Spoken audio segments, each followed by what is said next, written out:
एक भाई ने सवाल किया है कि अगर वालदा के इंतकाल के बाद उनकी मिल्कियत में आधा एकड़ या 1 बीघा ज़मीन हो और वर्सा में सिर्फ उनके शोहर और 4 बेटे हों, तो शरई तौर पर किसका कितना हिस्सा बनेगा?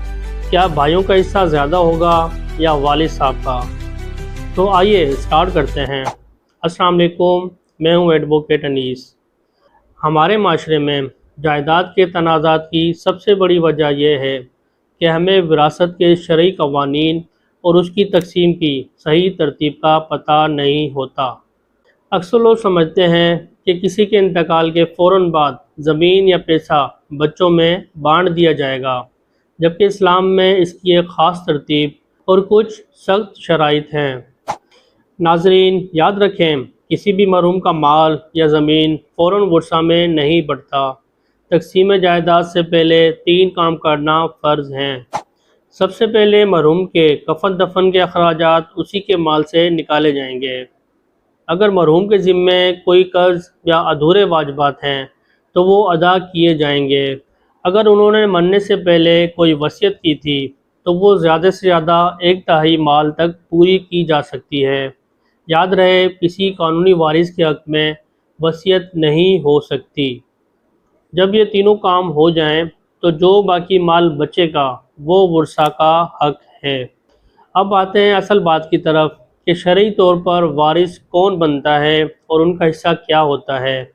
चंद बुनियादी फार्मूले हमेशा याद रखें।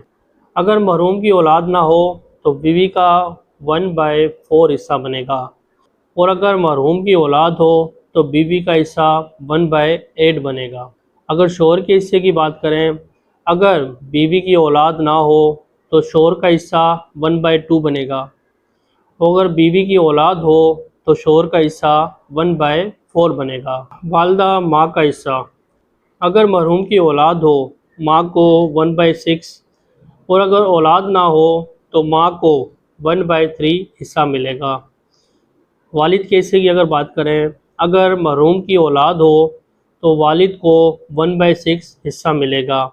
बाज़ सूरतों में वालिद को बाकी माल भी मिल सकता है, और अगर औलाद ना हो तो बाप को 1/3 हिस्सा मिलेगा।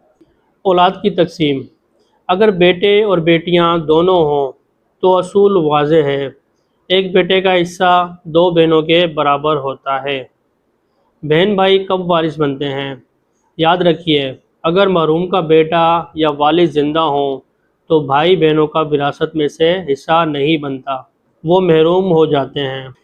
चलिए अब इसको एक अमली मिसाल से समझते हैं, जो अक्सर घरों का मसला है।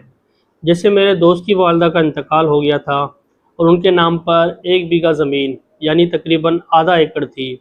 उनके वर्सा में सिर्फ उनके शोहर और 4 बेटे हैं, कोई बेटी नहीं है।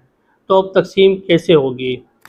चूँकि मरहुमा की औलाद 4 बेटे मौजूद हैं, इसलिए सबसे पहले शोहर यानी वालिद साहब को कुल ज़मीन का 1/4 यानी 25% हिस्सा मिलेगा। अगर आधा एकड़ ज़मीन है तो उसका चौथाई हिस्सा यानी 0.125 एकड़ वालिद साहब के नाम पर चला गया।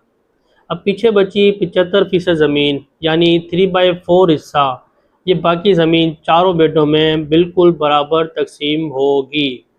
रियाजी के हिसाब से हर बेटे को कुल ज़मीन का 3/16 यानी 18.75% मिलेगा। अगर एकड़ में देखें तो हर बेटे के हिस्से में तकरीबन 0.093 एकड़ ज़मीन आएगी। लेकिन यहाँ एक बहुत अहम बात याद रखें, ये हिसाब मैंने तब बताया है जब वर्सा में सिर्फ शोहर और 4 बेटे हों। अगर वालदा के इंतकाल के वक्त उनके वालदेन यानी आपके नाना या नानी ज़िंदा थे, या उनकी कोई बेटी यानी आपकी बहन भी है, तो फिर ये पूरा हिसाब बदल जाएगा।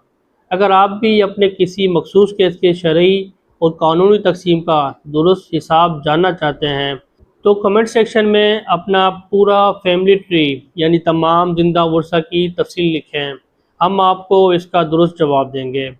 उम्मीद है आज की वीडियो से आपको विरासत का ये पेचीदा मसला आसान ज़बान में समझ आ गया होगा। कानूनी आगाही के लिए हमारे चैनल को सब्सक्राइब करें, लोगों के साथ शेयर करें और बेल आइकन पर क्लिक करना ना भूलिएगा। अपना बहुत ज़्यादा ख्याल रखिएगा। पाकिस्तान जिंदाबाद, पाकिस्तान पाइंदाबाद। अल्लाह हाफिज़।